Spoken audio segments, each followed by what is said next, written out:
Welcome back to Sneaker Impact News. My special guest today is Andrew Otazo. Andrew, how you doing? I'm doing great. Really happy to be here. Awesome.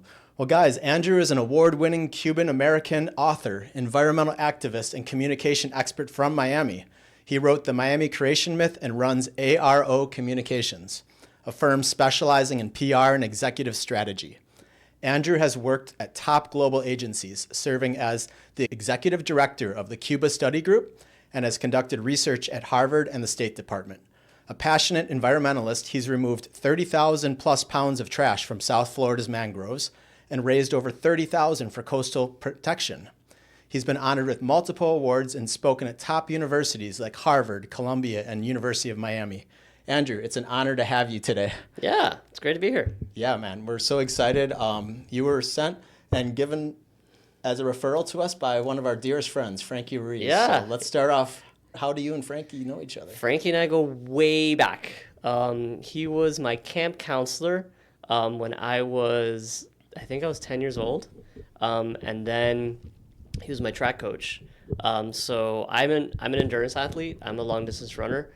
But at the time I was a sprinter. But he was also my track coach. And then over the years, as I got more involved with my environmental work, he's been a big proponent, a big supporter of it. So, for example, I walked the 2019 Miami Marathon carrying 35 pounds of mangrove trash on my back, which was awful experience. But he helped facilitate that.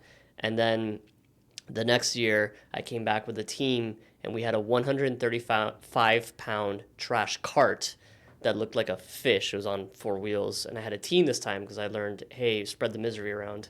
So we had, I think, 7 people, and we dragged that all 26 miles of the Miami Marathon again. Wow. Yeah.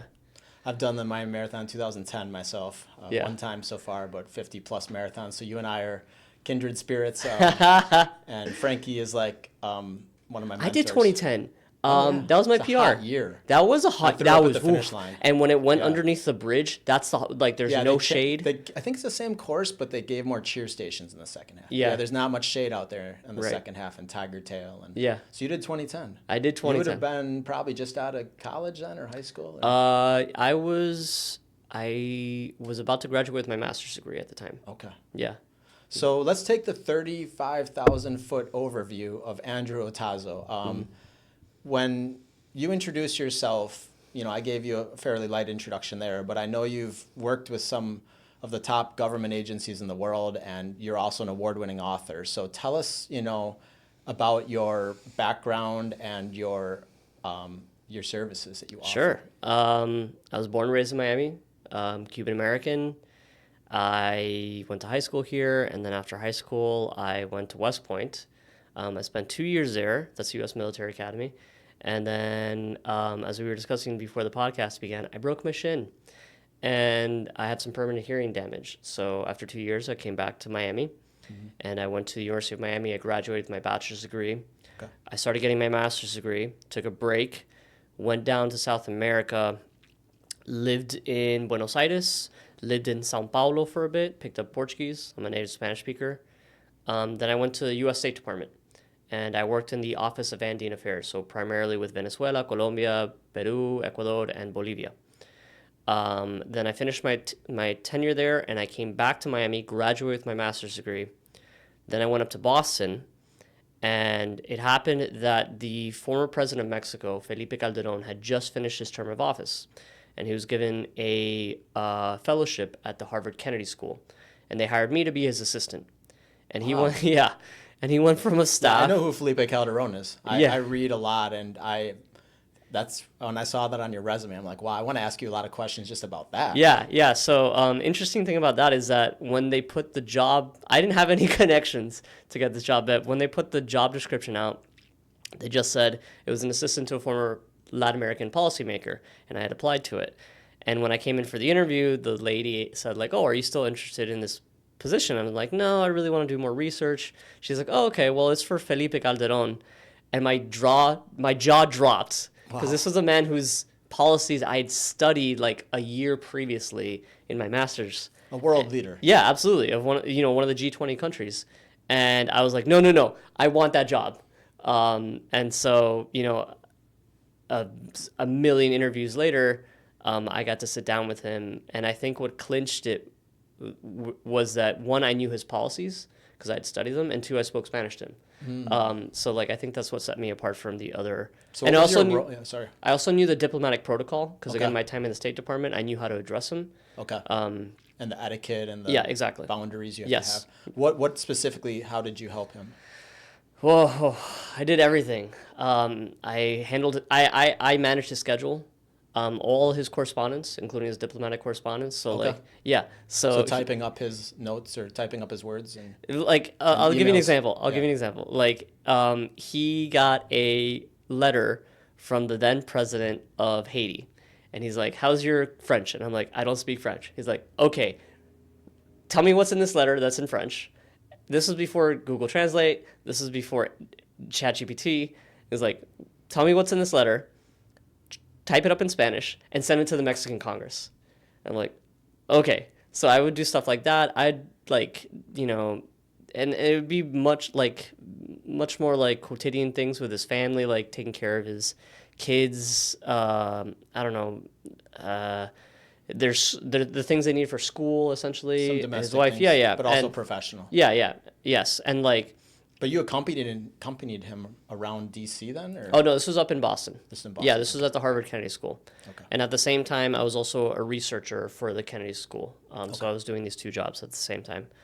But yeah, and I would organize all of his lectures. Whenever he was invited somewhere, like I had to, put together a guest list of like all, a giant diplomatic guest list of, the relevant diplomats and the business leaders and the academic leaders and whoever he wanted to be there. So I'd put that together. So like basically just organizing his life. Okay. Other than his wife, I was the person he interacted with most. Wow. And Yeah. how long was that role for? That was for, I think it was 8 months. Okay. And then he went back to Mexico. So I went over to the Harvard Business School and I was hired as a case writer. So I basically wrote the curriculum that Harvard Business School uses to teach business to their students. And it's also like used internationally. Like my best-selling case has been sold more than like 11,000 times. So what they would do is that like a professor would have a particular issue that he wanted to study. So for example, how does a company enter an emerging market? And then he's like, oh, well, I know he'd get a connection to like the CEO of Walmart or something. And then I would get flown to, the Walmart headquarters and interview their CEO, and they'd send me all of their like financials and, all the details of what they're doing. And I would fly to Latin America and I'd do interviews there. And then I'd do library research on the industry and I'd put it all together in a case study. And and we would publish that. So that's what I did. And I did that for 2.5 years. I published 17 publications, right? And then after that, I went to DC for the second time, and I worked as the executive director of the Cuba Study Group. And what I did there was basically, I worked for this organization that supported the Cuban civil society sector, and that also advocated for greater diplomatic and commercial ties between the U.S. and Cuba. So I would talk to, congresspeople on the Hill. I would talk to different agency heads at Treasury, at Commerce, at State, whatever. I work with, Cuban-American groups. I would basically advocate for this, and I would educate policymakers. Then after I was done there, I came back to Miami, essentially reinvented myself, and started working in public relations. And I worked for several different international and national firms. So I worked for Jeffrey Group, which focuses on Latin America. I worked for Kivit, which is national and international as well. I would work on all sorts of things. But what I found my niche doing was more environmental communications. So your typical media relations, right? So you put out a press release, you want to get coverage. There's that. There's activations, which is, essentially you put on events and stuff. There's executive position, which is like you want to be presented as the thought leader in your industry. There's a social media component to it. There's a paid media component to it. But what I would do is that I'd be brought in as a consultant for specifically clients that had whatever issues or interests in, say, plastic pollution, or like, for example, battery recycling. I had a plastic recycling client, I had a battery recycling client, I had a magnet recycling client, and because of my knowledge of the sector, which we'll get into later, I was able to bring an extra value in that. And then 2 years ago, I went off on my own, and now I'm doing my own consulting, my own communications consulting.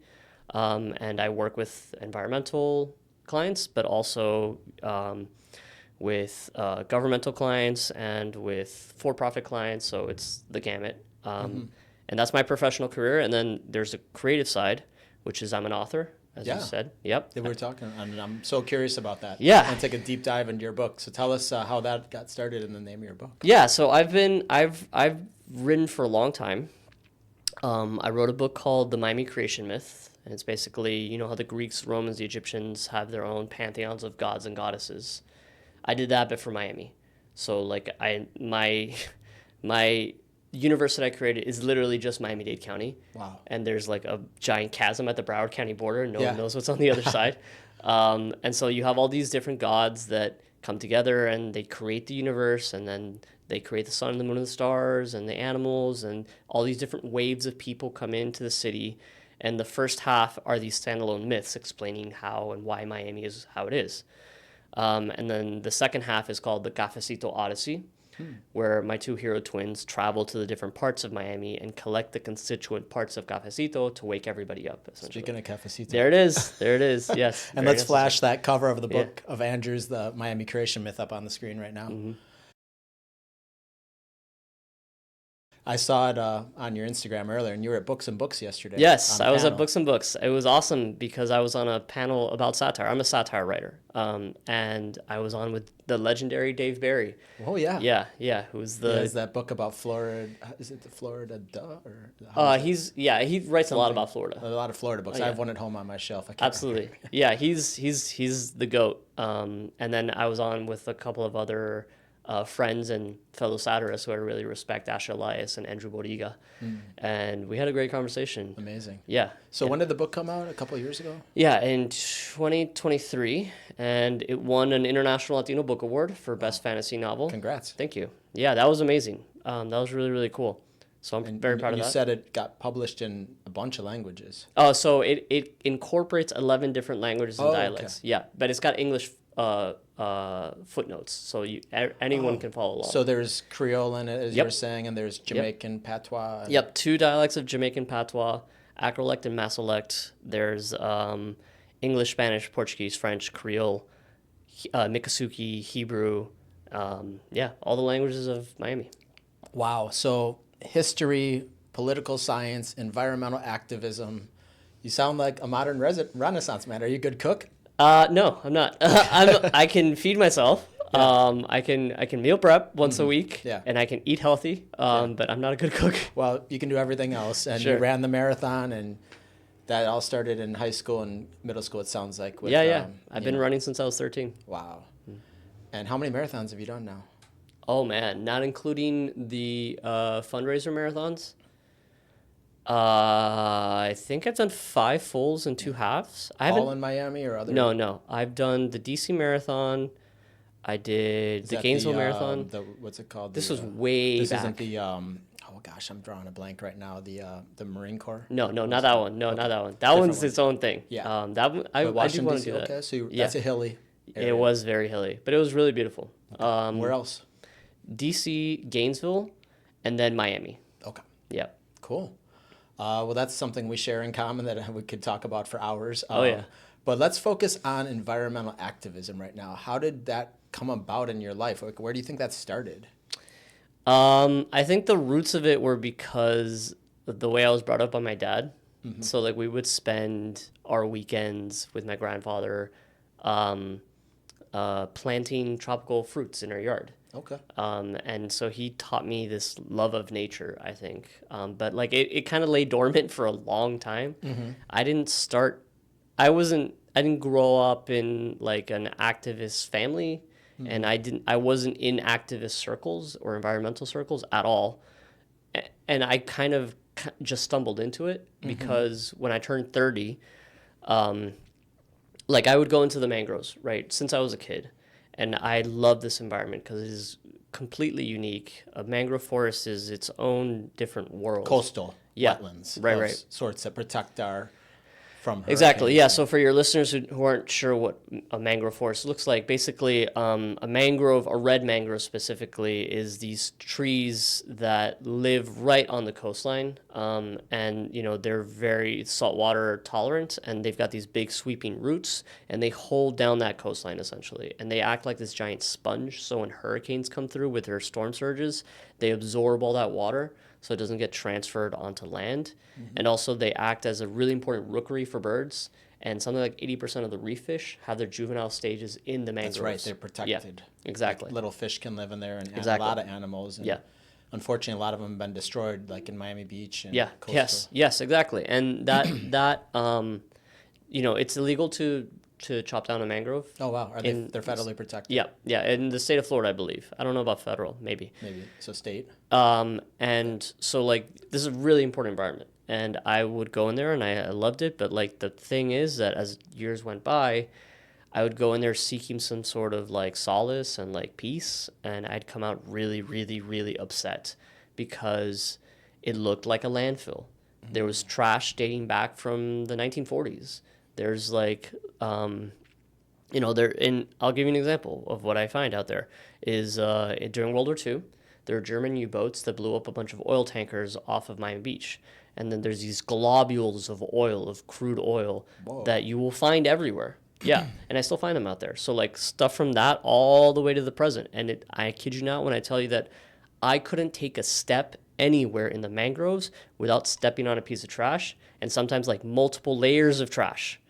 And this is deep off the roads. Like I know Virginia Key you go to, but also Bearcut. I think you work. Yep, Bearcut Preserve. You go out in the Everglades National Park, and yep. You're hiking in miles. Yeah. With just you in the trash bags and just over the shoulder. Hiking out must be tough. The hardest part, the easy part is picking up the trash and putting it in a bag. The hardest part is carrying it out. Yeah. Hands down, because I could carry out. A couple weeks ago I did 500 pounds. Wow. In one day. One day. Wow. My 1 day solo PR was 1,090 pounds. Wow. Yeah. So. It's like 10 of you.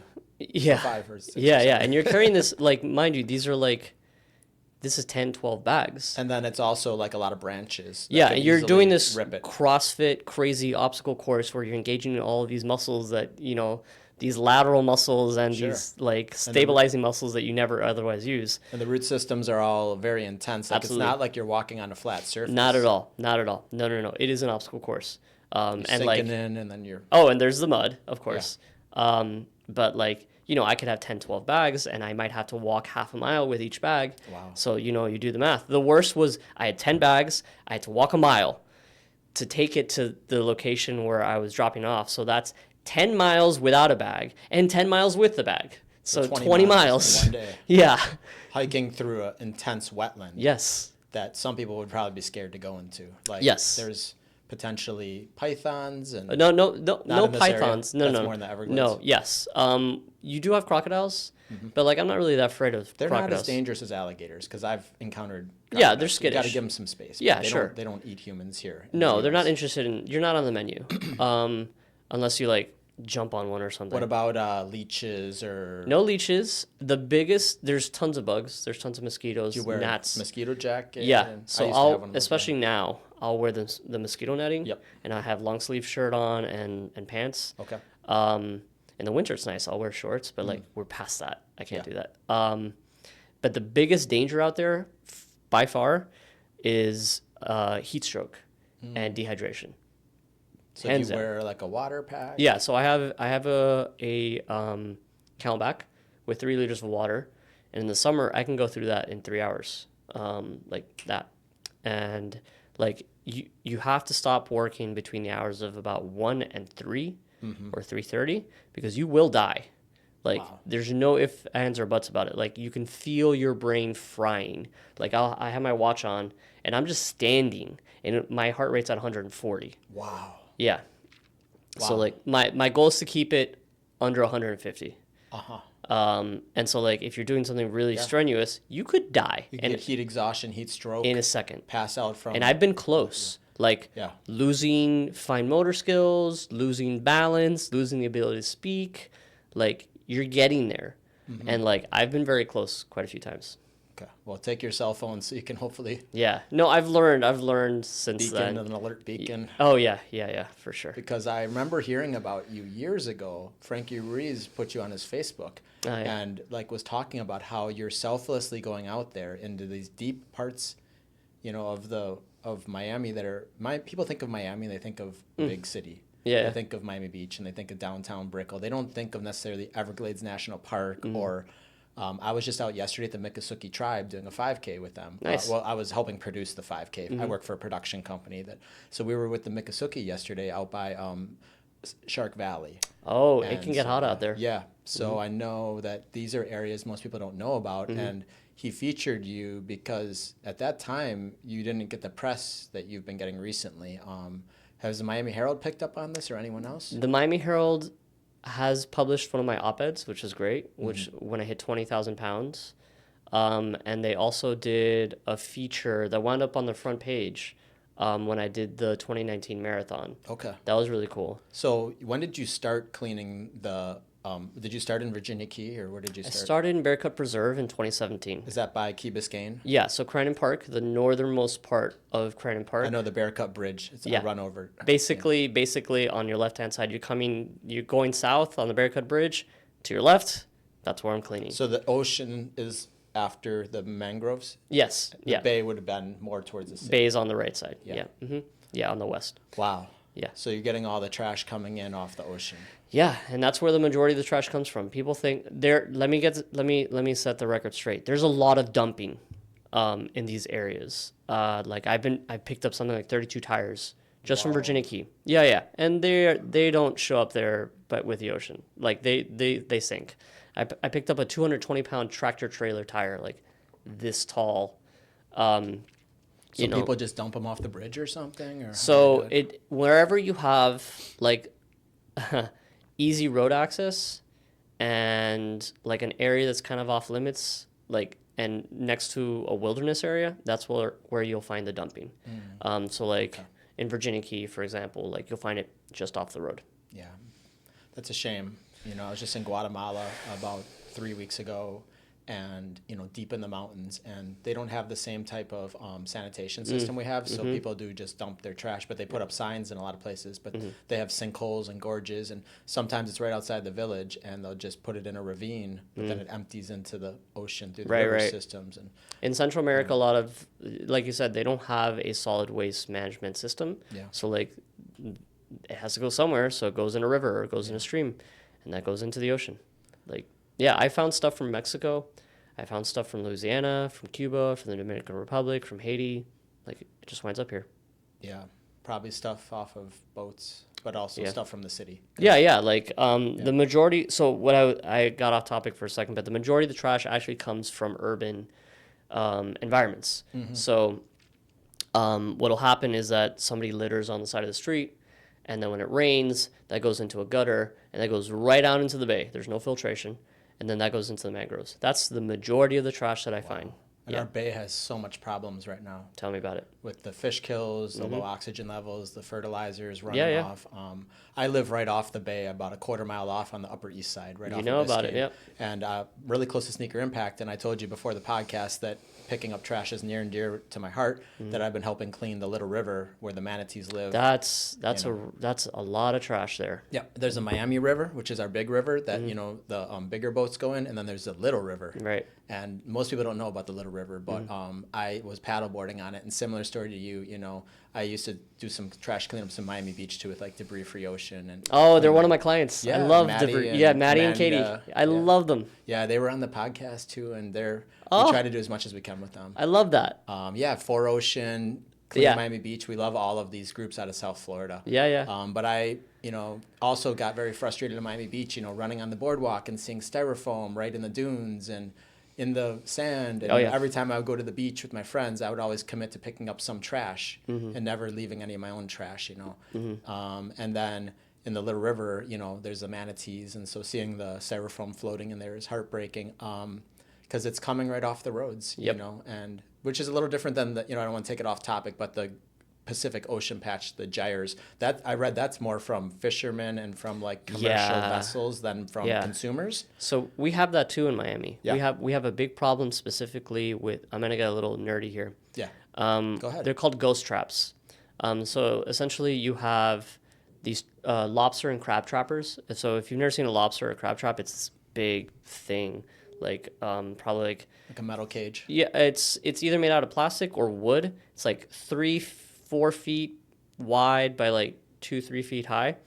And so the trappers will put these things down, offshore, and they'll be strung together with miles. I'm talking 10 miles of trap lines. It's just a rope. It's like a black rope. I'm sure your listeners have seen it with buoys.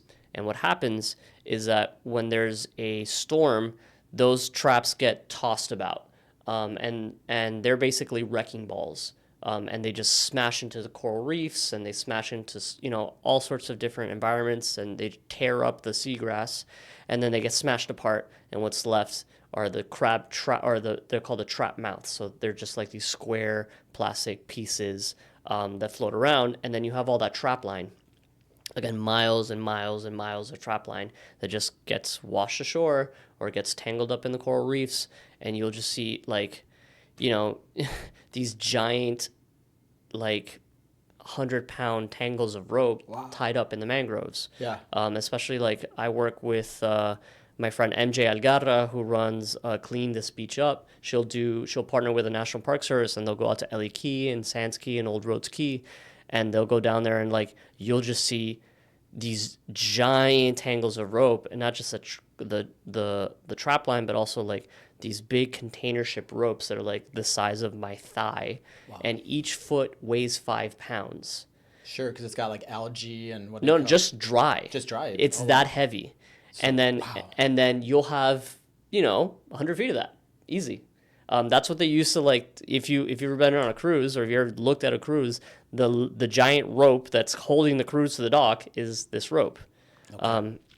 So like you have a lot of that going on as well. It's buried in the mangroves? Yeah, absolutely. So you're digging it out. You're literally digging it out. You're not just picking little pieces of trash. No. Huge pieces of trash. Huge pieces of trash. In the Little River, I got my picker, because I actually herniated 3 discs in the last year somehow after Achilles surgery. So I recently got some injections of cortisone so I could run Boston this week. And I have to be careful when I'm picking up trash now. So I am committing on this podcast to coming with you on one of your cleanup missions into the... Bring your picker. Yeah. So I'm going to bring my picker, but I'm also just going to bend from the knees.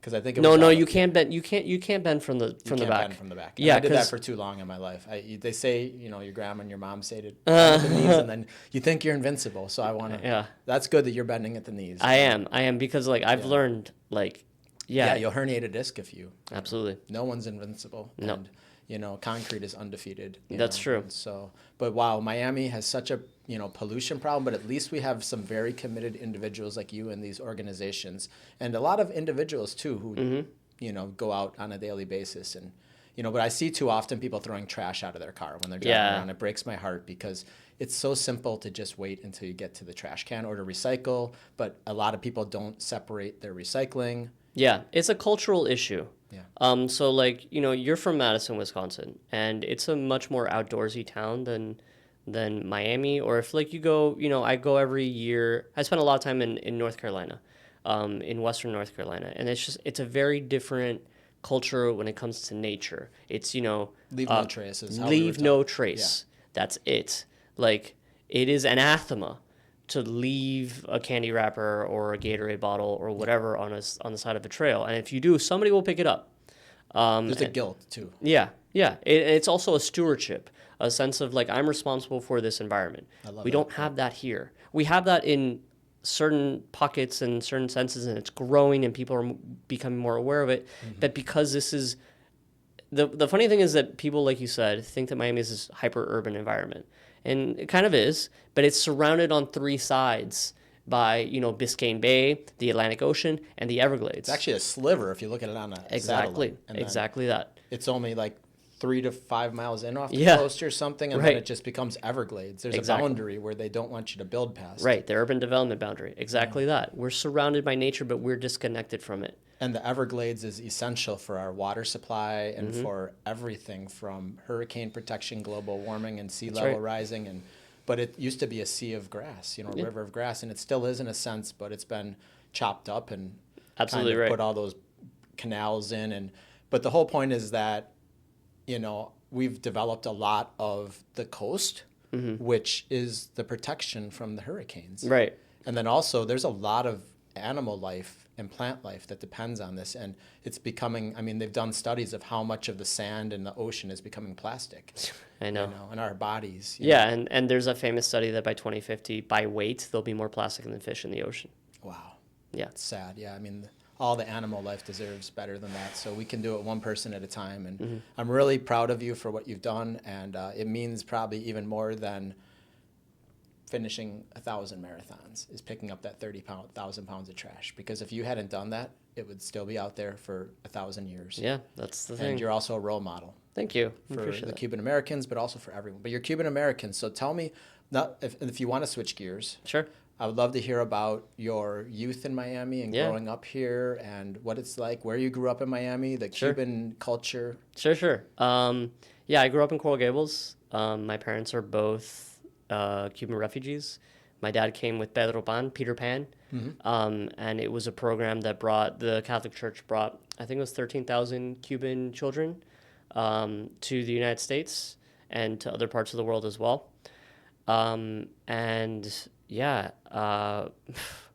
Jesus, my family struggled when they got here. My dad would, basically was child labor. Like his first job was at a car or a body shop. And the guy who ran the body shop was so cheap that he had a bunch of children working there. He had a bunch of 14, 13-year-old children working there. And he wouldn't give them like an automatic sander to sand the paint off the cars. He would give them pieces of sandpaper and they would have to physically sand it off with their hands.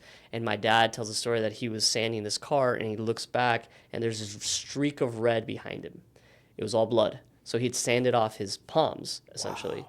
And then he goes up to the owner and he's like, hey, this is happening. Can you do something about it? And the guy grabs both his hands by his wrists and dunks them into a 5-gallon drum of paint thinner. And my dad passed out. Yeah. And so to this day, he has no feeling on the palms of his hands. Oh my God. Yeah. And then, he didn't even have gloves for him. No gloves. Nothing. But he would work all night.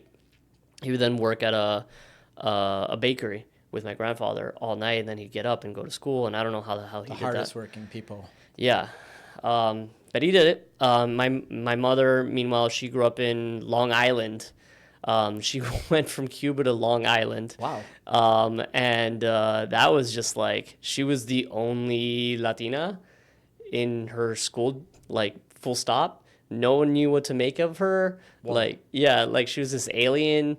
But, she eventually wound up back in Miami and met up with my dad. And my dad became an architect. He got his master's. He's got 2 master's degrees. What a story Yep. there. My mom has 2 master's degrees as well. And they ran a successful environmental construction company together. Okay. So that's probably also where I get my environmental side as well. But yeah, I grew up here. I didn't speak English till I went to kindergarten, and no ESOL for me. No, it was just kick me in the deep end and figure it out. So I did. Yeah. But I I'm glad that's how it went because I picked it up. It was fine. Yeah. And I just grew up in a very Latino environment. So brothers and sisters? I have a twin sister. Okay. Yeah. I went to an all-boys school here in Miami called Belen, and it was just it was like the OAS. It was people from all over Latin America. And I think it was 97%. My graduating class was 97% Hispanic and 3% Haitian. And that was it. Wow. And yeah, it was a great environment to grow up in. I had a very strong sense of self. But the thing is, having grown up in Miami, I didn't realize that Miami was very different from the rest of the country. So like going from this environment where like it's totally freaking normal to talk Spanish all the time to West Point was Which is a military school, right? military school. Yes, it's U.S. Army. That was a gigantic culture shock. And that's in Upstate New York. New York. Okay. Yeah. So that was huge. That was at 18. I was at 18, and so like I went through basic training. I went through advanced field training. I went through 2 years, the 2 hardest years of the school, and it was just like a completely different world. And it helped me understand that no, Miami isn't like the rest of this country at all. It is globally unique. There's nothing like it in the world. It's a melting pot, I always say, too. Yeah. It's a gateway to America. Absolutely. Gateway to Latin America. Absolutely. It's so many different cultures here. I mean, you can name any culture in the world almost, just like New York City. And You'll find it here. Yeah. Like here at Sneaker Impact, we have a huge Haitian component. Yeah. And you'll hear Creole more than you'll hear English. Yeah, sometimes. I believe it. And you also hear Spanish and Portuguese and everything. And you hear Lebanese because our founder is Lebanese. American. That's right. So it's amazing because, I grew up in Wisconsin where I didn't know even a black person until I was in 5th grade or 6th grade. Whoa. 6th grade. I made my first black friend. I met my first black person. Oh my God. So I grew up so sheltered in a city called Cottage Grove, Wisconsin, 20 minutes outside of the Cottage. Cottage That's how you Grove. know. That's how you Cottage know you're Grove, from. Yeah. And, you get your bag. Up there and I would go up to the UP and Wisconsin is more white than anything. We have a lot of Mexicans up there too, which I have many Mexican friends and love, and they work so hard, and I worked with them in the forestry industry, but we didn't have Cubans up there necessarily. No, they don't go up there. I had a girlfriend I met up there who was Nicaraguan and Cuban, actually. Met her when I was about 30, and that's actually what brought me to Miami, was because we were in a relationship. I moved down here. She's from Coral Gables too, so she was up there studying, but that was like the first Nicaraguan, and she's half Nicaraguan, half Cuban. Yeah. And so that's a good combo. Before that, didn't know anyone that was from down here, and then when I moved down here, I'll never forget, one time I was at the DMV, and this was like in 2010, because I moved here in 2008, and someone came up to me and asked me if I was the last white person in Miami, and but I don't know how to classify white. I don't look at people as white versus black versus, I mean, of course, when you're a kid, you see a black person, and you're like, you don't, but my parents taught me to not look at people and judge them by their skin color. My mom talked a lot about Martin Luther King, and my dad, and John F. Kennedy was a big, role model and hero to us, and so is Martin Luther King and other black leaders. So I was instantly open to meeting everyone, but you didn't meet as many people from different cultures. So when I came to Miami and I made friends from Russia, from Jamaica, from Haiti, I worked in the restaurants for a while. Oh yeah, you'll get everybody there. And the point being is now, I realize that this is a very special place, Miami. And I was just in Boston a couple of days ago for the marathon, and it's completely different in Boston. Of course. Completely different. I know it. I lived there. Yeah, people will say hi to you on the streets maybe a little bit more, but it's also, which is another interesting thing about I think it's a language barrier. I once read online, like in the Miami Herald, it's not a rude city. It's just that people don't know each other's languages. So oof. Oh my God. Whether or not Miami is a rude city, that is its own podcast. Well, it can be seen. Yeah. Certain parts of the city. Yeah. Probably. Yes. And there's a lot of tension with the traffic and with the just a survival mode for so many people here. You're absolutely right. So it's an interesting place. It's a beautiful place. It's a paradise, but we have to protect it. I agree. But I also am so curious about your policy work and your government work, also your work as a consultant now. So like your policy work, how did you get involved in that again? And why did you decide to move past that? I loved international relations. Again, I think part of it was how I grew up, where I just knew it was completely, totally normal to know a ton of people, not Mexican American, born in Mexico or from Bolivia or from Argentina or Colombia or wherever. That was normal. And specifically, I'm a Latin Americanist. I speak Spanish and Portuguese and a little bit of French. But I think that just translated into a fascination with how countries interact with each other, which is what took me, initially to pursue an academic career in foreign policy, and then work at the State Department, and then work for President Calderon, and also at the Cuba Study Group, where I was focused on policy. And I had a weird break in the middle where it was business.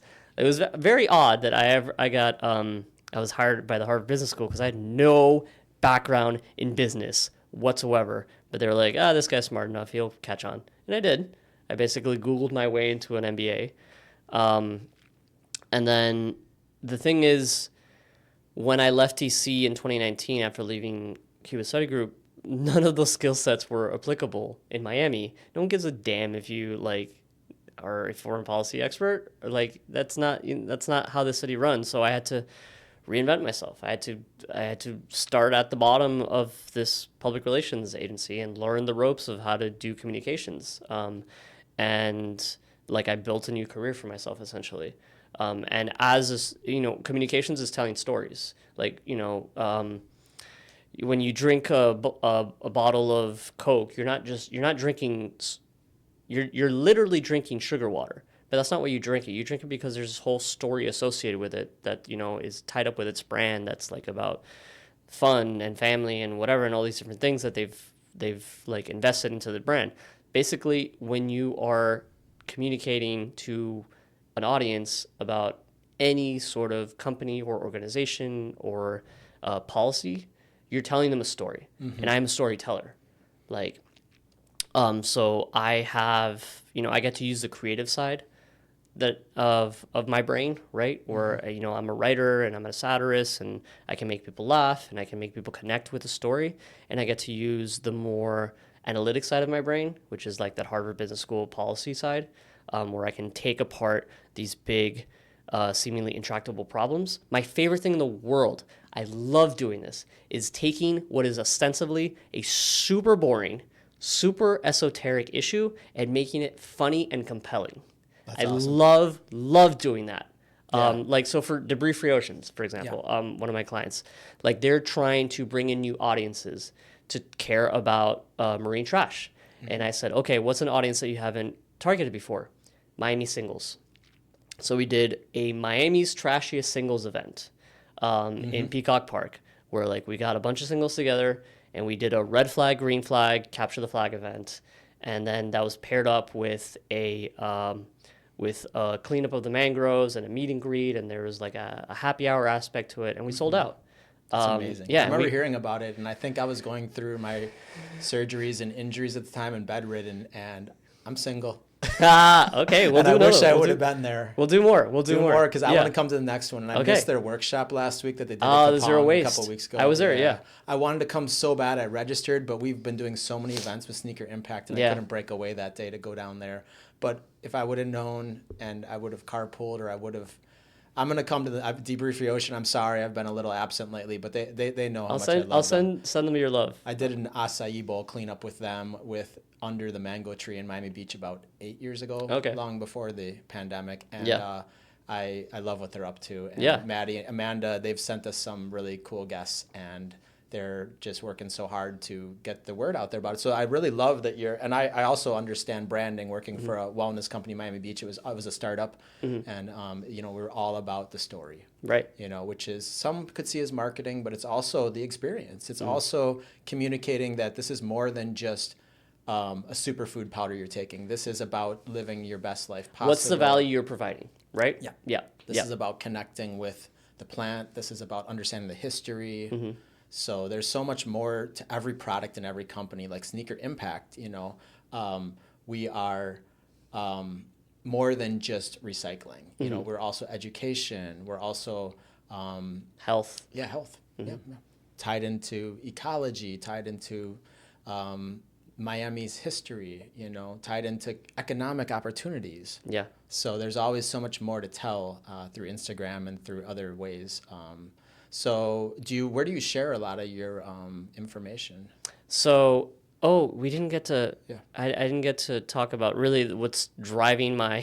No, let's take a step back then. Yeah. What's driving my environmental efforts is that So, I'm on your show because, Frankie saw the post that I put on social media. This is why you a little light bulb went off when you mentioned Instagram. So like I'd go into the Mangroves with a GoPro on a tripod. Got a new GoPro, can't wait to use it. And I'd record myself cleaning up in the mangroves. And initially, I didn't think anybody would care because I'm in a swamp picking up trash. But to my surprise, people connected with it. So I took that as an opportunity to educate them on this issue, right? And so basically, this became an 8-year-long public relations campaign. Wow. So I would put out all this content, and I'm on Instagram, I'm on Twitter, I'm on LinkedIn, I'm on Facebook, on Threads as well, and Reddit, and that would create enough impressions and put enough eyeballs on this issue to elevate it, right, among the general population. But also it opened doors for me to say, like, talk to the Herald, or Runner's World, for example, did a feature on me. Or, use my language skills also, like to talk to CNN en Español, or to like different outlets in Latin America. And I got to get the word out to a much larger audience that way. Wow, yeah, because I mean, it's really hard to get the word out sometimes if you don't have that skill. Kudos to you, because I feel like you have the gumption and the stubbornness. Yeah. When did you start recording it? From the get-go? The very first day. You started recording the weights? Every single day that I've been out there, all 164 days, I've recorded. Wow. And I've also recorded the amount of trash that I picked up. Wow. And then you carried in the Miami Marathon 30 plus pounds? 35 pounds. 35 pounds for 26.2 miles in this heat. It's awful. That was. I mean, I've done marathons before. I've done like, 30 plus mile hikes, with like 18,000 feet in elevation gain. I've done I biked around Lake Okeechobee in one day. Wow. That was 114 miles on gravel and on trail and some asphalt. And the hardest thing physically, I mean, like, forget anything I've ever done in like basic training.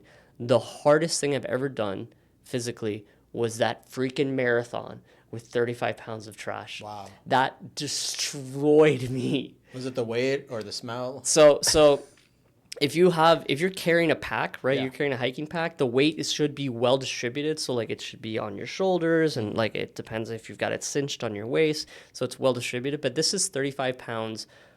It was like, it's actually the bag is in the History of Miami Museum right now. It's it's on exhibit. But like the bag itself is like 3 feet deep.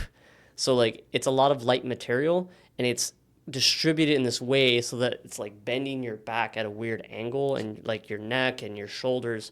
So it was the distribution of the weight. So not your average backpack. No. So if I had like a good hiking bag with a 35-pound plate in it, it would have been so much easier than what I did. It's like literally 3 feet tall, like going over your head. Yeah, literally. Wow. It So was that awful. probably threw your back off. Absolutely. And your legs and everything. Yeah, for just the mechanics of it were... And this was authentic Everglades trash? Or? Mangroves. Mangrove All trash. of it was picked from the mangroves. Yep. And the bag itself, we took rope, or we took that trap line, we created this like mesh that we put over it. Did runners get curious what you were doing? Oh, it was really cool. Yeah, like so many people stopped to take selfies with me. And I didn't like the piece came out in the Herald. This was before like I had a large audience on social media, and like I didn't know if anybody would see it or care, but like people read the article or they saw the article, and so like a lot of people were coming up to me during the race and like congratulating me and like taking pictures with me. So that was really cool. Did you have a sign on you, or were you more humble about it? You're just carrying the bag. And... I had a shirt that said, "The ocean is not your trash can." Okay. But the thing is, once you pass that half marathon point, I was alone. That's right. Yep. It splits off because it's a full and a half. Right. And it splits in downtown. And all the full marathoners had gone. About 90% of the race is half marathoners. It's about a 25,000 person. They sell out now. And I know. They have a hell of a waiting list, too. yeah, 2010, I remember when I did it. And it splits, and it's ghost town all of a sudden. Absolutely. Absolutely. And because I had been walking, I was completely alone. And that sucked. Yeah. And it wasn't until I got to like mile 18 that I had some friends who joined me and like gave me food and Gatorade. I ate an entire box of Girl Scout cookies. Wow. Of course. Yeah. Unreal. You need those calories. You It's were out there probably like 5 hours. 9 hours and 50 minutes. Oh my God. Yeah. So they kept it open for you because traditionally it's like a 6-hour time limit. Yep. Yeah. But Frankie was at the finish line. Yeah. They had disassembled the finish line, like, I don't know, whatever it's called, like, this framework. truss. Yeah. And Frankie was standing there with a medal that he put over my neck when I crossed the finish line. Amazing. I was the last person to finish the marathon. Wow, 9.5 hours. Yeah, 9 hours and 50 minutes. Wow, nearly 10 hours. Unreal. Yeah, it was really rough. Hey, I was close to 3 miles an hour. That's not bad. But it got you a lot of exposure for what you're up to. Yeah. How did you come up with that idea? I'm an idiot. Did you dreamed it up one night? Were you in the shower? Were you? It was because I wanted to physically take the trash out of the mangroves and expose Miami to it because Miamians don't go into these environments. They don't know what's in there. So I wanted to actually parade it around the city of Miami so that they saw it. And this was all a fundraiser for Miami Waterkeeper. So so the two fundraisers, 2019 and 2020, put together, we raised more than $30,000 for them. Unreal. Yeah. Unreal. Wow, Andrew. Yeah, that's just such a great idea, too, because when most people are doing the marathon, they're either going for time or Instagram glory. Yeah. And they want to look cute and they want to be, like have their fancy. I wanted to accomplish something personally that I knew was very difficult. So I picked 35 pounds because to me, that was just the right amount where like people were like, "Are you insane?" And yeah, you could have picked 100 and then you might have had to drag it the last 6 months. I don't think I would have made it. Also, 35. I think I was younger then. I don't think my body could do that. Did you practice it ahead of time? Yeah, a lot. Yeah. I put weights in a bag and, I walked. I would do, I went up to like 20 something miles. But the thing again is that it's so different between having that plate in your bag versus. Some people wear the weighted vest too. Exactly. But like, that's ergonomically designed so that you can carry it. It's not this massive monster that you have strapped onto you. So, because even the weighted vests are a little hard on your knees and your hips and your lower back. Right. So the bag being so big, it's just I personally, it would have been something I would have wanted to do when I was 30 or 25, but now at 46, I'm gonna donate to the cause and I'm gonna hype it up as much as I can to all my friends because it's an inspiring story. It's something bigger than you. And I think that's a very honorable thing. Thank you. Yeah. So, and again, please invite me out on your next. Yeah. No, you're welcome to join me. When are you going to go out again? I go out every Saturday. Okay. Yeah. So probably let's do it in 3 Saturdays because this Saturday I'm getting ready for a big work trip to go to Atlanta next week for a Run Summit conference, and then I'll be gone until the following Monday. But 3 Saturdays from now, I would love to come out with you. So we'll make sure to trade phone numbers. I could use the help. Yeah. We have each other's email, but I want to stay in close contact with you. Absolutely. And I started following you today on Instagram, and I saw just on a daily basis you're sharing your love for the environment and also for policy. I want to keep continuing this conversation, but what do you want to pivot now to some other stuff, or do you want to continue? I would say so. A lot of people ask me, what can I do in my daily life? Yeah. What can everyone else do? Yeah. So there are things that you can do, right, to consume less plastic, right? So you can. The classic example is take a tote bag to the grocery store, or just like, what you guys are doing is incredible. So like, I'm going to show the camera my shoe, which is extremely worn out because this is what I do with my running shoes. I just wear them out to like, they're literally gone, but you take what is a waste product and you create something valuable out of it. That's incredible. So donating. Even destroyed shoes, which we call end of life, can go into our grinding program and make new sandals now. Like these sandals are made out of 85% post-consumer recycled materials. Amazing. And we have shoes that are going to be coming out this year where we're making the midsole 100%. The whole shoe will be 90% or so post-consumer, which is meant it's been used, versus pre-consumer, which is scraps left over. That's like if you get like they used to make it more with pre-consumer stuff. Now we're getting into post-consumer. It's complicated. You got to separate the materials, which takes so many different types of material. Like these are all foam and rubber. Actually, this is rubber. These are coasters. But, our floors you saw earlier. And we also make yoga mats coming soon. And we were making energy out of the recycled shoes too. Those are just for end of life. We'll never grind a shoe that has a second life. And there's a whole grading process. Our founder says every shoe is accounted for.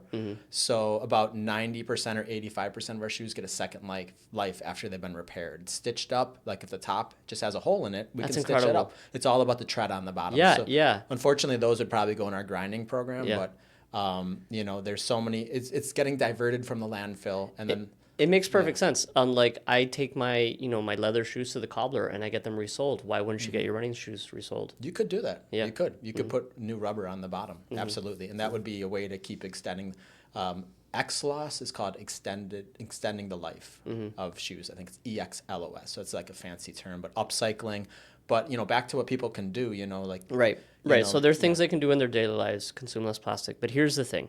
So like if you as an individual disappear today and you consume no more plastic for the rest of your life, it doesn't make any meaningful impact whatsoever on the greater issue of global plastic.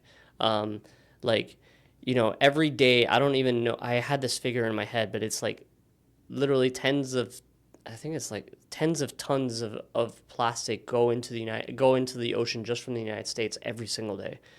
And so like if you want to solve this issue, you have to do it at its source. So if I were to come into your kitchen and I see the faucet overflowing in the sink and the water coming on to your floor and just flooding your sink, the first thing I do is not grab a mop, I turn off the faucet. And that's what we need to do.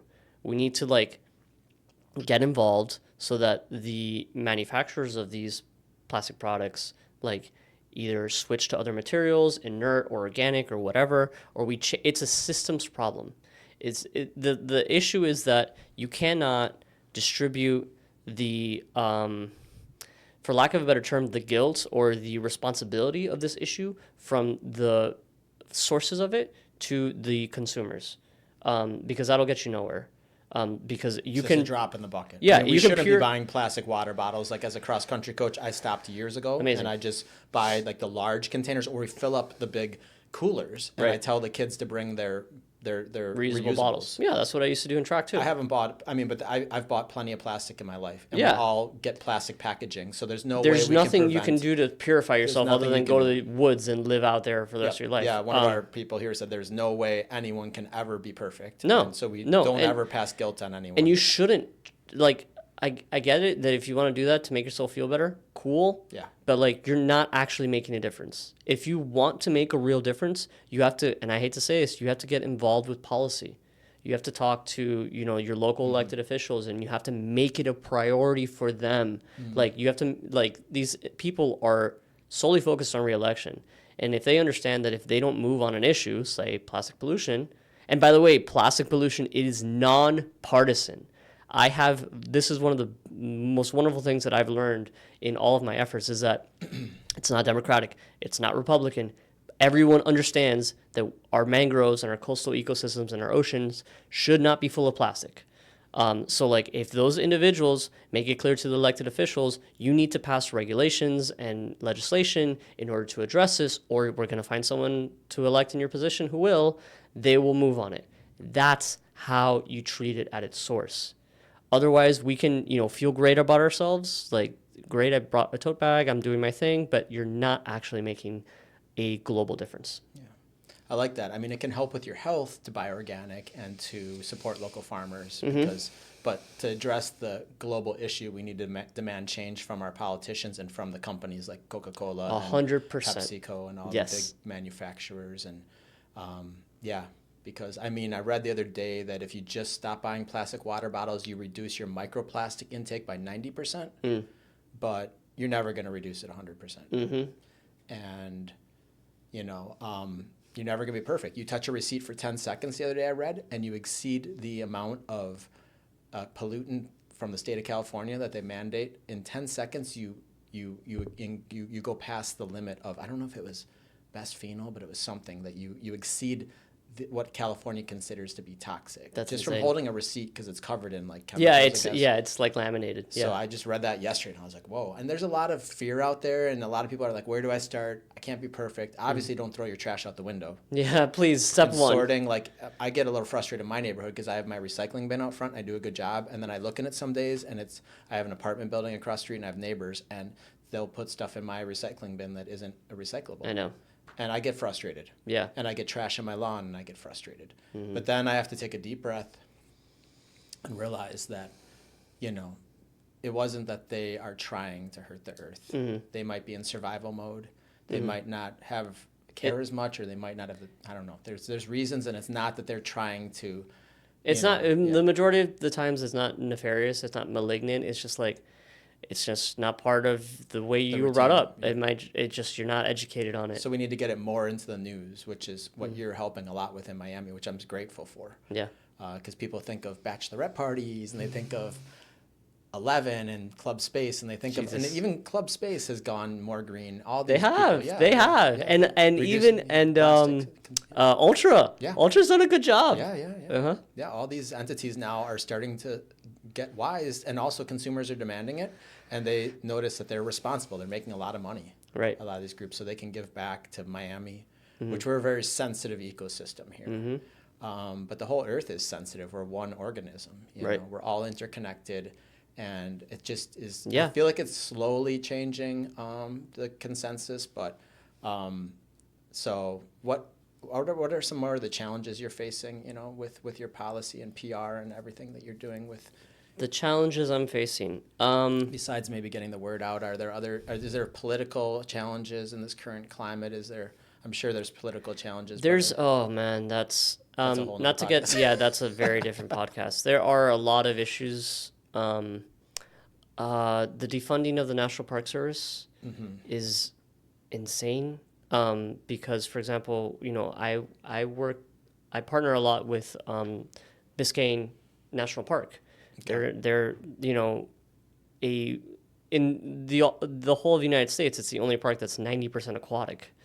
And they were essentially, all of their ability to use discretionary funds was completely canceled, and so they didn't have enough money to put gas in their boats.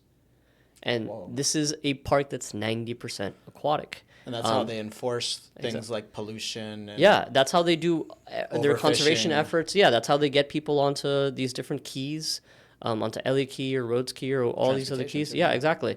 And enforcement, which is important, because some people overfish in the Keys. Absolutely. They take too many lobsters. Yeah. So they didn't have enough money to even fill their tanks up, or to empty out their dumpster. And so I was part of a group of these different individuals and organizations that are involved in these oceanic cleanups, that we put together a fundraiser that raised, I think, $10,000 for them. The community is having to raise money for the National Park Service for them to be able to take care of our parks. It's our parks. It's part of our This is part of the public's it's not our property, but it's something that we're responsible for, and something that's there for us. So that is insane to me. Yeah, park rangers have been laid off throughout the country. Absolutely. I know a bunch taking away from when a visitor from any political party goes and visits the park. Yeah. Where's the park ranger to help you? What's going to happen when there's a forest fire? Yeah. What's going to happen when somebody gets injured and you need to put together a group of people to go find that person? This is not just for the people that are using the parks, but everything surrounding those parks. Yeah. Maintenance too. Absolutely. But this affects everybody. This is going to affect everybody. Yeah. And that is, to me, absolutely insane. Yeah. So do you want to pivot to some of your Miami favorites, or Sure. Let's talk Miami favorites. We can always come back to policy. Yeah. What's your favorite thing to do in Miami outside of policy work and running? I love being outdoors. Yeah. I love being outdoors. I kayak. I've got a Hobie kick drive 11-footer, and a couple months ago I paddled 35 miles, from Key Biscayne all the way up to Haulover Inlet, all the way around Miami Beach, back down to Key Biscayne.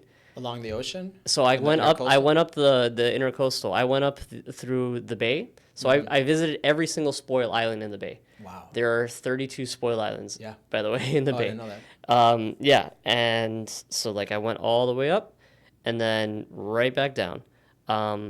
I love open ocean swimming. Oh, wow. We have to do that together because Yeah? I recently, in the last year, really got into swimming. And Do I you have do gone on dolphins and rainbows No, on Miami Beach? no. It's a really good group. I have the bag you fill up. Yeah, inflatable bag. yeah. I bought that about a year ago for safety. It's Right. like bright orange. Yeah. And my ex-girlfriend's a decent swimmer, and we'll go swimming together. We swim about a mile, but we go to like Hallover or to like Ball Harbor, and we swim about a mile back and forth from like the little lifeguard stations. Okay. And I swim in the pool every day. I can swim about a mile. But Nice. with a group, I would feel more confident Oh yeah. because I never go alone in the ocean. Yeah. Ever. Yeah. In the pool, you can go alone, but in the ocean, I always go with one person at least. But I don't have many friends that like to swim. So Dolphins and rainbows. dolphins and rainbows. Every Okay, single shout day out in to Miami them. Beach. Is that Yeah. on Instagram too, or how Yeah, do you can I- find them. You can find them online. It's a really very welcoming group. You got all sorts of people that are different levels. They do different distances. They're really good. Yeah, that's awesome. I lived in Miami Beach for a good 16 to 18 years. So now Yeah. I live in the city. Yeah, they'll go parallel to the shoreline. Okay. So swimming is a passion. of yours? Swimming. I love gravel biking. So we have all these levees in Western Miami-Dade County along the Everglades. And those are great areas to Like bike. Markham Park. Uh-huh. Yep. That's the only place I've really gone so far. Is the on the edge of Markham. It takes you out in Oh, the yeah. Everglades. I did like a 20-mile run out there. Nice. Yeah, and you just see nothing for like it's gorgeous. just out in the middle of nowhere. beautiful. As far as I can see, Everglades. Yeah. Wow, so you're a really active guy and into Yeah. the outdoors. What do you do at night? Are you studying? Are you I'm writing. I'm going out. going I don't out know. a little bit? Like to dance? I was a Music? former salsa teacher. So Oh, wow. yeah. I wouldn't have guessed. Right. But I mean, with your Cuban background, I Yeah, can yeah. see that. So yeah, I mean, I love Hoy Como Ayer is a great place. Ball and Chains, Ball and classic. Chains, Cayocho. Yeah, absolutely. The Corner is this weird divey place that I really love. That's just a really weird group of people that go there. Is that the one right by Space? Right next to it. I've been there. Yeah. Years ago in my, I'm a DJ as well. So No way. Yeah, I'm a house DJ, but I play hotels mainly. Yeah. But I have friends who are full-time, like play Space and Do Not Sit and all these places. So, Wow, playing some- Space. yeah. That's insane. Yeah, I used to go more, and now I'm more focused on. I've kind of focused. Well, I focused so much on recovering from 2 Achilles surgeries and the herniated disc that, Oh my like, I kind of God. in the last 2 years of my life hit like a midlife crisis with my body, in my mid 40s, and so I'm Wow. kind of just getting back on track. And then once I get my lifestyle on track, I can Yeah. go back out into the nightlife because it was kind of not allowing me to stay fit, or not stay fit, but to like run in the mornings. Yeah. Because I You're out too I late. used to actually dance until 7 a.m. and then go to after parties, but I only did that for a couple of years in my late 30s. In your 30s? Yeah. I can't do that. I didn't ever go to Club Space until I was about 37, and I moved to Miami when I was 28 or so. Good Lord. Actually, I have a waited a question while. for you. Yeah, So go like I'm in my late 30s currently. Yeah. And so like I'm like literally every time I go run, I'm expecting my body to like give. I'm expecting my knees to give or my ankles or my back or something to happen. Yeah. Like what was the point at which like you realized, oh, like I'm like was there a threshold that you hit where your body just said, "Oh no, we're not going any further than this." Yeah, I think it was training at run clubs, and I had my own track club at Flamingo Track at Miami Beach for 10 years, and I think it was just nonstop 7 days a week. I didn't give myself No a rest rest. day. And I was doing upwards of 90 to 100 miles a week, and I was competing year Whoa, round in that's a halves lot. and fulls and even 5Ks. And That's a lot. But it was just like running was so much of my life that I didn't have balance. And I wasn't going to physical therapy enough and getting Yeah. the massages, and also doing the things like Pilates and yoga, which in the last 3 months I really got into Pilates. I'm worried about my flexibility. Yeah, so staying flexible, doing things besides running. Like in the last year with my Achilles surgeries, I wasn't able to run most of the last year, so I did swimming every single day. And the Normandy Isles pool became Would my you second kick off the home. wall? I do kick flips. So yeah, I do the kick flips. I wear a nose clip. Yeah. And I kick flip. So like you could do that with your Achilles messed up? Yeah. It doesn't hurt at all to do that. What Interesting. hurts is the torque and the, from running is the foot movement, and it just happens over 5 to 10 miles. But what's interesting is, in Boston, which was like 4 days ago, I didn't have any Achilles pain or sciatica pain in the entire race or after. Interesting, what was the temperature? My hip flexor hurt after the race. And, I used to get hip flexor pain. Yeah, so I still get hip flexor pain in my right hip. Yeah. And I'm going to be completely transparent. My mom's a pharmacist, and I still had a couple tramadol left over from after my second Achilles surgery, which was in December of 2024. So I was a little worried about, I went to Boston by myself, and I had a flight home within 4 hours after the marathon, same day. Jesus Christ. So I was like, I'm worried about getting back to my rental car, because when you finish, you're not dead. done. You have to walk to the T, the MBTA. And just to get to the MBTA station is like almost a mile from the finish line of the Boston Marathon. And then get your car, and then get your hotel, clean up, and then the next day you're actually in more soreness the next 2 days after the marathon than right after. Oh yeah. But my hip flexor was in so much pain after that marathon, and I wasn't ready tight? for that. It was screaming like 9 out of 10, and I needed help getting to my recovery bag, my gear check bag, and I had put 1 tramadol in my gear check bag. And for those that don't know what that is, it's a powerful opiate painkiller. Yeah. And I have never taken anything in my life for pain except for a little ibuprofen and meloxicam, which is what they gave me after my surgeries for, the Achilles. Because the inflammation was located just in the Achilles. But my mom said, she's a retired pharmacist, she's like, if you're that worried and this much anxiety about after the race and just getting to the airport and being able to get home, because I couldn't afford to stay in Boston another day. And I actually came back and worked the next day at Brickell Run Club for Earth Day. Earth Day was the day after the Boston Marathon, and that's our Super Bowl for Sneaker Impact. So we have a lot of stuff going on. I'm getting a lot of emails from partners. This isn't the time to take a vacation. So I took a tramadol right after when I got to my gear check bag, and within 10 minutes, all the pain was gone. But that was the only one I took. And then I was just sore the next day, and it took all the pain away. But I'll be honest, without that, I probably would have been in the medical tent, or I would have had to be put on a wheelchair, because it was Marathon 51, which again is too much in the amount of time I did it.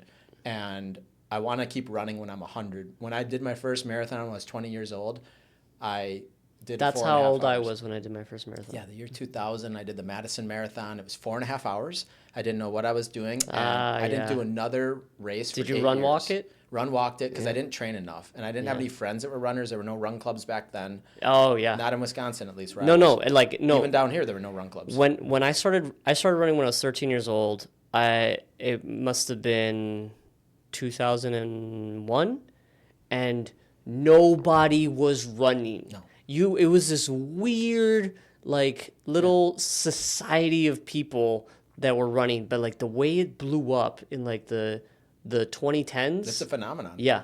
It's now Diplo as his own run club. That's crazy. Like Chris Hart, all these celebrities now are getting into it. And I actually saw something the other day on Facebook where in the late 60s and 70s, if you ran at all, or were serious about it, which there were some people back then serious about it. Sure. They on the news, they'd be featured this person's out running 10 miles. What's going on? Whereas now it's a whole lifestyle, and runner's world has become such a super, Neither of my parents are well, my mother was a ballerina, but neither of them did sports really. And they never pressured me into doing sports. I just started running on my own naturally because I want to do this. Yeah. And I always wondered where it came from. It turns out that my maternal grandfather in the 70s was running. Wow. Yeah, in Long Island, this Cuban man was running. And he was literally the only person doing it then. Wow. Mm-hmm. Yeah, I was going to ask how you got started running. Did you play any other sports growing up? No. I mean, not until I did track.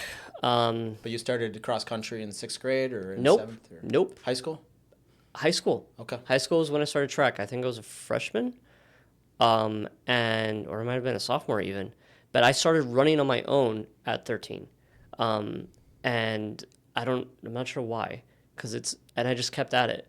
I would do 2 miles, and then 4 miles, and then 6 miles. And then the funny thing is, coincidentally, you went to the best program in the U.S. for running. Yeah. Belen Jesuit. You guys are now ranked every year in the top 4 in the nation. Frankie has built a factory It is insane. You just bring in these kids. There's nothing. There's not like they're like recruiting. There's children. nothing special about these kids, to be honest. You could be taking kids from any literally background, anywhere, and it's his program. And when I ran track with Frankie, there were times where I thought I was going to die. Yeah, tell us some Frankie stories. Oh my god! Because he is. I've known him since 2008, but you've known him even longer. And I met him at Nike Run Club on South Beach. Yeah. And I went to the first Brickell Run Club in 2013. Now it's 1,000 people every week. Back then it was 50. And I know that Frankie is very disciplined. Yeah. And he doesn't make any excuses. His hashtag is don't stop. Yeah. And he doesn't give you guys a shortcut. I'm a cross-country coach in Miami Beach for the Hebrew Academy. And the parents there they won't let me take the kids out if there's lightning within 13 miles. And I told Frankie last week in our group chat, I said, Frankie, they canceled practice today because of the thunderstorms, but there was no rain in Miami Beach. It was just threats, right? But they canceled practice. And he's like, nope. He said in the chat, he said, I would go crazy if I was at that school. Yeah. And I said, yeah, the parents, like, they're worried, and like the kids are priceless. I get it. We use WeatherBug, and if there's lightning within 7 miles, we can't take the kids outside of the buildings. And there was an unfortunate story of a child of a 19-year-old who was unfortunately hit by lightning and killed in Vista View Park. So you have to be very careful with lightning. I've actually gone out sometimes on my long runs training for Boston where there was lightning and it got so bad. I'm looking at WeatherBug, shows you, which by the way, do you use WeatherBug? I do. Yeah. So WeatherBug is more strikes. comprehensive than AccuWeather. Yeah. And it shows you how close the strikes are by the minute. So over Biscayne Bay, they're coming down Miami Beach. And 7 miles away, you can still get hit by lightning. You can. And I know the mom of someone who was unfortunately killed at Vista View, so it's a reminder. Wow. But Frankie has built this program where his mentality is so tough. There were times, like he didn't let you guys ever out if it was raining. No. Also, he takes you out in the Everglades and you're doing these 10 miles. He's doing doubles. I was a sprinter. Yeah. Okay? I was a 100, 200, 400 meter sprinter. Yeah. And I was doing the endurance runs. And there was one time that I don't know what happened, but he got upset with the entire team. And he was like, you know what? You're going to do ladders until you actually think you're going to die. And so it started off like 100, 200, 300, 400, 500, all the way up to half a mile. Then back down to 100, then right back up to half a mile, and then back down. I don't know how many times we did it, but I actually thought I was going to die. Wow. And I remember being in basic training and thinking to myself, wow, this really sucks. But at least it's not as bad as that one time in, track practice where like he put us through you guys this. To be so mentally tough. Yeah, the kids are doing morning runs at like 5 or 6 in the morning, and then I would go out and do my track club in Miami Beach at the track. Flamingo Park, and he'd bring the whole team out there for the second run, and they're doing like a 4 to 5 mile warm up. Then they're doing track workouts. They're doing like 5K repeats. On the track. And so they're doing like 15 miles a day. This is high schoolers. Yeah. No one else is doing this. You start with a warm up. Yeah. You'll warm up a mile, and then you'll run 5 miles, and then you come back, and then you do your track workout, and then you might do like you might switch it up with a gym day or whatever. But He doesn't pamper anyone. No, and the thing about running is that it's physical. Obviously, you need to you have to have a strong heart and strong cardio and a good VO2 max, and you have to understand your body. You have to listen to it. I'm every second of every run, I'm constantly monitoring how everything feels and how I feel. But it's mental toughness. It's like you feel like death. But that's okay. Yeah, you're not gonna die. You can give. Yeah, right? yeah. Like you're gonna be fine. Yeah, you're gonna be fine. It's just your body trying to tell you to stop. Be like, it's trying to make you feel comfortable. Like it's almost like laziness programming kicks in. Not laziness, but like take a break. It's okay. But it's like the military also teaches you. I think that the Marines or the Navy SEALs that like. You only give about 20% of your potential before you want to quit, something like that. And I don't know. I was Army, man. There's still another 80%. Yeah, there's always there's a reservoir. Show us this. There's people that are doing 100 to 200 mile runs. Yeah. My friend Hot Chocolate, he started running in his 40s. And he's 52, and he's doing 200-mile runs out in like Moab and stuff. That's a different Death Valley. That's a different level. Yeah. It's the mentality. It's the mentality, and it's also that you have to pace yourself. You don't need to rush. Yeah. Patience also. Understand. Yes, exactly. You don't rabbit it out of the starting line. No. You have to understand your pace. You have to understand your body. And like we were saying, it's okay if you feel like everything sucks. The lactic acid's building up. You can't get in that good breath. Like, your legs are tired. Everything feels tired. But guess what? You can keep going. And it's okay to be uncomfortable. Yeah. It is okay to not feel great. I always used to say as a coach, get comfortable feeling uncomfortable. Absolutely. Or welcome to Uncomfortableville. Right. Welcome home. Absolutely. Yeah. Yeah. Well, we are kindred spirits when it comes to that. And I think Frankie has been a big part of your background. He's been a big part of mine in my adult life. But since a kid, he helped shape what it sounds like your youthful years in sport. Absolutely. And my mentality now, which is like when you're in the mangroves, yeah, and like nobody's there to cheer you on. That's true. Like nobody's making me wake up. I'm going to wake up tomorrow at 6:30 in the morning and bike myself over to Virginia Key, and I'm going to spend 7 hours of the mangroves picking up several hundred pounds of trash. And no one's going to boo me or cheer me on for picking up that extra 40-pound bag and putting it on my shoulders and walking out with it. It's something I want to do.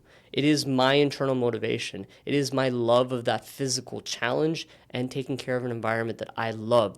That's why I'm there. What do your parents think about? They think I'm insane. They think you're insane. Yeah, they think I'm crazy, but they support it. But they're just like probably grown on them a little bit when they see you getting some. They're very proud of me. They're proud of me. Miami Herald featuring you. Yeah, and yeah. doing these big things, but at first they probably were like, "Why? Why they're don't worried, you just focus on stocks and, and making some Oh money?" man, I wish I could make money from trash, but there's no money in trash. Well, there so far. should be. There should be a reward system for that. I'd love That'd it. be ideal. I'd love it. Tokenize it. Sure. NFT. I don't know, man. Like whatever. Yeah, maybe we can create some type of crypto that Sure. the trash that you generate That's pegged to reducing your footprint. I like that. Yeah, because everyone has an ecological footprint. The more you buy, the bigger your footprint is. Right. You need 2 or 3 cars. Do you really need 2 or 3 cars? No, you don't. Do you need a 5,000 square foot house, or can you get by with a tiny house or a 1,500 square foot or whatever? It depends how big your family is. But Right. I want to build a tiny home someday. But Those are cool. That'd be nice. Yeah. Man, this has been such a fun podcast, Andrew. I'm not sure what the next question should be, but what's your favorite restaurant and food in Miami, being a Cuban-American? So like for me, a restaurant experience is not necessarily just the food, but it's also the entire experience. Mm-hmm. So one of my favorite places in Miami is Gramps Getaway on Virginia Key. Oh, wow. I've never heard of it. It is incredible. It's where Whiskey Joe's used to be. Okay. It's got the best view of the Miami skyline. Gramps Getaway. Gramps Getaway. Like right when you go over the big bridge. The Rickenbacker. The Rickenbacker, right exactly on your left-hand side. Okay. That's where it is. And it's just incredible. Like the food it's not expensive. It's good food. That's cool to hear. The drinks are good and they're not expensive. The ambiance is incredible. Beautiful view of the Miami skyline. It's just a great welcoming environment. Great oysters. I had Lucky Oysters there. They had some of the best oysters in Florida. Mm-hmm. And I can't like sing its praises high enough. So I love that place. And but yeah, that's one of my favorite spots in Miami for sure. Is Cuban food something that you eat? Oh yeah, for sure. Yeah, I mean, I think of croquetas. I think of La Carreta. La Carreta. Yeah. If I were to pick a La Carreta, I'd probably go with the Bird Road one, not the 8th Street one. Okay, I've been to the Bird Road once or twice. Yeah, that's probably better. They have one in the airport too. Yeah, I know they do. I know. Yeah. I know I'm home when I see that. I like Sergio's on Coral Way. Café La Trova is a lot of fun. It's on 8th Street. It's Cuban, but it's also like almost a little bit elevated. But also they have a live band and there's dancing and there's the bartenders have trumpets. Like it's great. Wow. Yeah, it's a lot of fun. Miami's a really interesting place. I mean, you're gonna get any type of food you want here. Yeah. That's really cool. Mm-hmm. So what other projects are coming up that are on top of mind in the next year or two? I wrote a new book. Okay. So that's a work in progress. I have it out they're called beta readers, basically people who read it and give you feedback. Oh, wow. So that's going on. Other than that, gonna keep working in the mangroves. It's very simple work. You put trash in a bag, you put the bag on your back, carry it out. And ARO?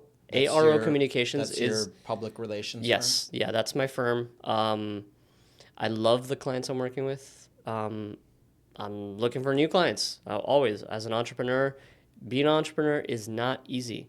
It is not easy at all. And so I don't know. I'm interested in working with organizations or with companies that are trying to that want to be creative, that want to come at problems from not just from a rote plug and play standpoint, but want to actually connect with their audience and want to provide real value to their audience. And the bigger and the hairier and the weirder the problems, the more interesting for me. Is it a mix of local and companies from other places too? Currently, let me think. Yes, currently they're all local. I've worked with national brands before as well. And there's a couple of possibilities that I might be working with national again. But yeah, at this moment, it's local. Was it a big risk for you to move from the policy arena where you probably had a standard salary, guaranteed everything in a sense?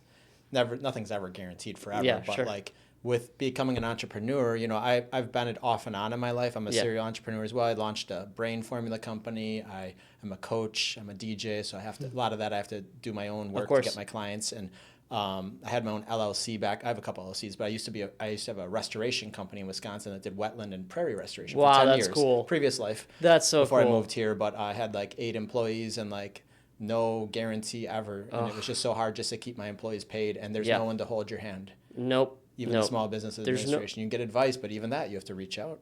There's no safety net. No one to teach you. I pay for my health insurance. Like I've many times had to pause my own payroll, and just not pay myself. Yeah. How do you survive then? I mean, did you have some savings going into it? Yeah. Okay. Yeah, savings helped. I'm on a good place now, luckily, but like that could change at any moment. That's the thing about being an entrepreneur. You eat what you kill, and if you don't, then you don't. So I love the freedom that I have. I love the ability to choose my own clients. I love that I'm building up a certain reputation for, being able to come up with creative solutions and also implementing those solutions. Ideas are a dime a dozen. Ideas don't matter if you can't bring them to fruition. So like I do both of those things. I have that agency background. I have, my academic background. I have my policy background. I can bring all this. I have that left brain and that right brain side put together. And the practical side. Exactly. But yeah, I mean, it's always, my dad was an entrepreneur too. My dad ran his own business. And it was always kind of like taken as a given that I would do that one day. I do love it, but it's also extremely stressful. I'm not gonna lie. I bet. Yeah, there's no guarantees, and you could have stayed in the comfortable policy position and probably been working on Capitol Hill still or for Harvard. Oh, for sure. I could have stayed the rest of my life at Harvard. I would have been set. Yeah. I would have been set. People start working there, they don't leave Sure. because the benefits are amazing, the pay is good, like you're working on really interesting things. If I wanted to live in Boston and I didn't want to live in Boston, I wanted to come back to Miami. I could have been set for life, but I came back to Miami. This is kind of a big question. Do you ever see yourself running for office or getting more involved again in policy? And I haven't asked that question. Like right now, no. Okay. Maybe at some point, and I'll never say no. As a city commissioner at first, or as a anything I've seen in Miami Beach, people like you that get so passionate and have such a great background. Yeah. And then they eventually, but I know it's another selfless thing, and it's a lot of war. You go to war to have to go to office. Also, like, I'm not independently wealthy, so like it's not like I can. These are part-time positions, but they're really full-time positions. So like I can't, just basically live off, I don't know, whatever passive income I have, and run for office. So to devote time to that would take. Yeah, who's gonna pay me? Like if I'm not working. If I'm not working for myself, if I'm not working for my clients, who's going to pay me to do that? Who's going to pay my rent? It's not going to be the salary I make as a commissioner. So that personally, I know that might seem, self-centered, but I have to think about that. Like if I would like to have a family. I don't have a family right now. But like, how the hell am I going to pay for childcare, or for diapers, or for schooling? Sure. If I'm being paid nothing to be a commissioner. And am I really making that much more of a difference? Like I am a staunch believer in public service. Everybody should give back to the community. I'm giving back to my community currently. And my question, it's always been I'm weighing the different possibilities here. Am I doing more good for my community now than I would like doing something else? And I think currently I'm doing more good for Miami. I'm doing more good for these environments that I love. Walking to the mangroves every day and picking up trash than being than running for a county commission. Yeah. Yeah. You have to examine the pros and cons and the balance and the reality of the situation. It might sound good to say I want to run for mayor someday. Mayor. It's a thankless job. Plus, you're going to get attacked. Plus, it's not easy. I know even Frankie, if someone's like, oh, Frankie, Frankie he's should the chief run. wellness officer. He should run. One time someone advised him or thought, why don't you do it? And then his dad, I know Paco, was like, we don't want him to run because we don't want him to go under that assault. Right. And also, it would be very, it's an assault. But it's he rough. works with the mayor, Francis Suarez. He's the chief wellness officer. So he's making a big impact with that way. With Brickell Run Club, he's also helping Frankie's making to a huge mobilize impact. the city. Yeah. And they're also doing it in a safe way, and they're respecting the traffic even more than ever. And they're doing all these best practices now because it's kind of like critical mass, the big bike ride. Where it shuts down the whole city. The Brickell Run Club. They shut down Brickell. Shut down the city. Yeah. Which is not something the city probably wants, but he's got such a close, and he also is mindful. And that's what you were saying before with running. You're checking in with your body. He's checking in with the city. You're checking in with the citizens. To, we're going to mitigate it as best as we can, any impact we have. But, I think, maybe in 10 years, I think someone like you has so much to offer. I don't have that skill set necessarily. I don't understand policy like you do. And you have such a background from different experiences in your life, from working with Felipe Calderon to working with the Harvard and the Kennedy, and in D.C. on Capitol Hill. I mean, I could ask you some more questions about Capitol Hill. We didn't really focus on that too much. But oh, boy. I'm sure you saw some of the best and some of the worst there. That I did. That's for sure. But yeah, that's another podcast. Yeah, I mean, we're coming up on an hour and a half. This is one of our longer podcasts. But I want to respect your time. I also want to give you a tour of Sneaker Impact. Yeah, I can't wait to see it. So let's call it a wrap right now. But before we wrap, I always ask my guests, first I have two questions. One, if you want to give any shout-outs. I know we talked about some people throughout the podcast, but if there's anyone else you want to shout out that you really want to shout out.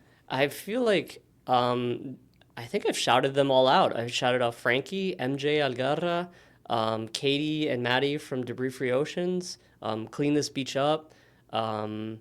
Dave Dobler and Dara are doing great work with volunteer cleanup. Basically, it's a platform where you can go on there and you can look for a cleanup in your neighborhood. And there are dozens of cleanups every single week that you can do that.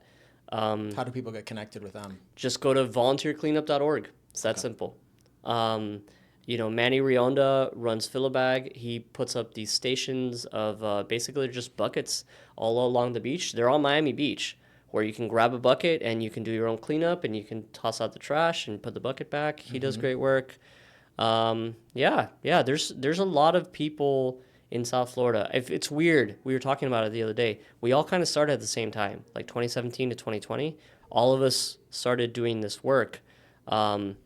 And love the Everglades movement, with the Miccosukee tribes, does great work out west. But trying to clean up the environment, trying to educate our neighbors about the importance of these efforts. I love it. That's something everyone can do then. They can find something in their backyard or in their neighborhood. They don't have to drive 30 miles. Yep. Final question. Big inspiring message to leave our audience with. There is absolutely nothing special about what I do in the mangroves. I put trash in a bag. The only thing that's special is that I've been doing it for so long. You can make real change. You can make a real impact in your life. You don't have to have a PhD. You don't have to be a scientist. You don't have to be a lifelong activist. You can start doing things in your neighborhood, in your community today, right now, and keep doing it. And if you stick to it, just like running, just like anything else that's worthwhile, you will make an actual measurable positive impact. Awesome. I love that. Start today. Don't give up. Don't stop. Yeah, don't stop. That's awesome. Well, Andrew, it's been a pleasure. Guys, you can find him on Instagram at Andrew Otazo. Right, Otazo. And on LinkedIn, I'm assuming. LinkedIn, Twitter, yeah. On YouTube, my channel is SFL Nature. That's where I post all my adventures, all my cleanups. Follow that today, SFL Nature. Yeah, I saw that on your email. That's really cool. Yeah. And now you can find him on Sneaker Impact News. Super exciting. Awesome. Well, Andrew, we're going to have you back in the future. You're wrapping up season 1. We're going to have maybe 1 or 2 more guests. You are episode 39. Amazing. We are just hit our 1-year anniversary this month. Congratulations. And I want to have you back in the future to catch up with you. So thank you for coming today and sharing your inspiring story with us. My pleasure. Thank you. Awesome.